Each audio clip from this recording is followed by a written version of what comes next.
तो एक दफ़ा इस्माइल और उसका छोटा कज़न उमर घर में अकेले होते हैं। वो गेम्स खेलने और बातें करने में अपना वक्त गुजारते हैं।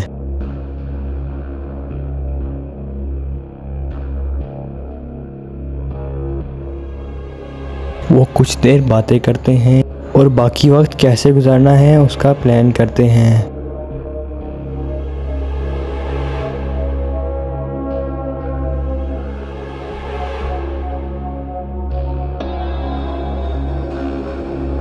तभी उमर कहता है कि उन्हें अपने दूसरे दोस्तों मूसा और ईसा के घर जाना चाहिए।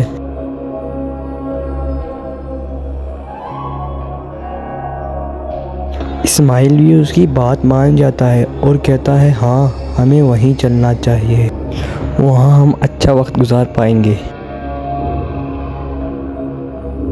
इस्माइल मूसा को कॉल लगाता है ताकि उससे बता सके कि हम उसके घर आ रहे हैं।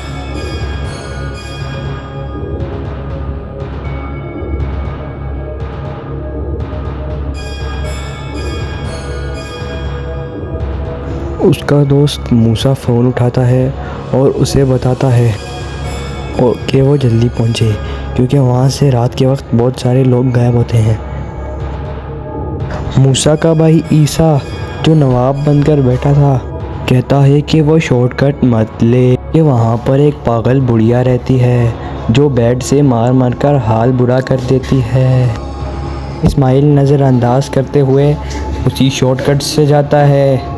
शॉर्टकट में वो बातें करते करते मज़े से जा रहे होते हैं।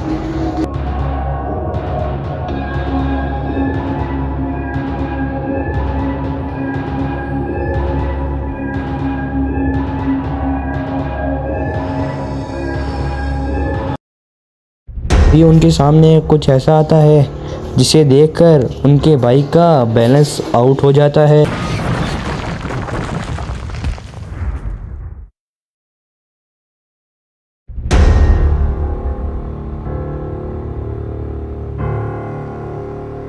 एक्सीडेंट के 2 घंटे आराम फरमाने के बाद आखिरकार इस्माइल आंखें खोल ही लेता है।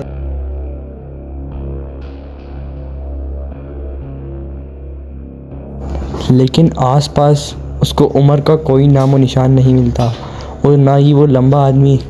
वो अपने दोनों बाजू चेक करता है कि कहीं चोट तो नहीं लगी, लेकिन उसके दोनों बाजू सलामत होते हैं, लेकिन उसकी टांग में थोड़ी सी चोट लगी होती है। उसका बाइक भी अब ख़राब हो चुका था और चलने के काबिल नहीं था, इसलिए वो पैदल चलता है और लड़खड़ाते चलने लगता है। वो इसी तरह चलते चलते मूसा ईसा के घर पहुंचने की कोशिश करता है ताकि मदद ले सके। दूसरी तरफ मूसा और ईसा इस्माइल का इंतज़ार करते करते थक जाते हैं। ईसा कहता है मुझे तो लगता है वो सुबह तक नहीं आएंगे।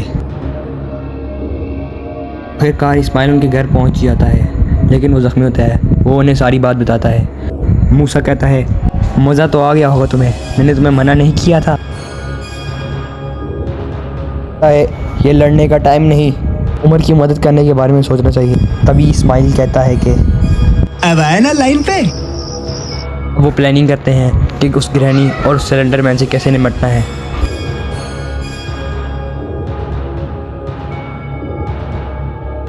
और दूसरी तरफ उमर ज़ख्मी पड़ा होता है। उसका मुंह सिलेंडर मैन जैसा होता है। वो उठता है और बाहर निकलने की तरकीब सोचने लगता है, लेकिन उसे डर भी लग रहा था कि कहीं वो भी उन जैसा ना बन जाए। आहिस्ता आहिस्ता आगे बढ़कर ऊपर चढ़ने की कोशिश करता है। वो ऊपर वाले पोर्शन में पहुंचता है,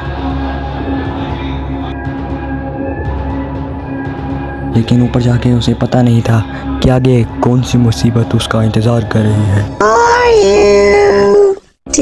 लेकिन ऊपर जाके उसे पता नहीं था कि आगे कौन सी मुसीबत उसका इंतज़ार कर रही है। इस सबसे बेखबर वो बाहर निकलने की तरकीब सोचने लगता है।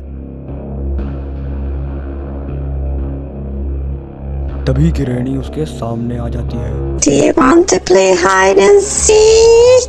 रुक जाओ, मुझे मत मारो please please. Do you want to play hide and seek?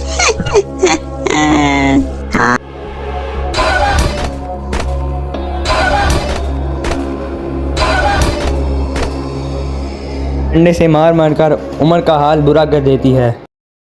क्या होगा उमर के साथ? क्या वो बच पाएगा? क्या मूसा और इस्माइल उसको बचाने में कामयाब हो पाएंगे? ये देखने के लिए हमारे चैनल को सब्सक्राइब करें ताकि हमारी नई वीडियो आप तक जल्द से जल्द पहुंच सके।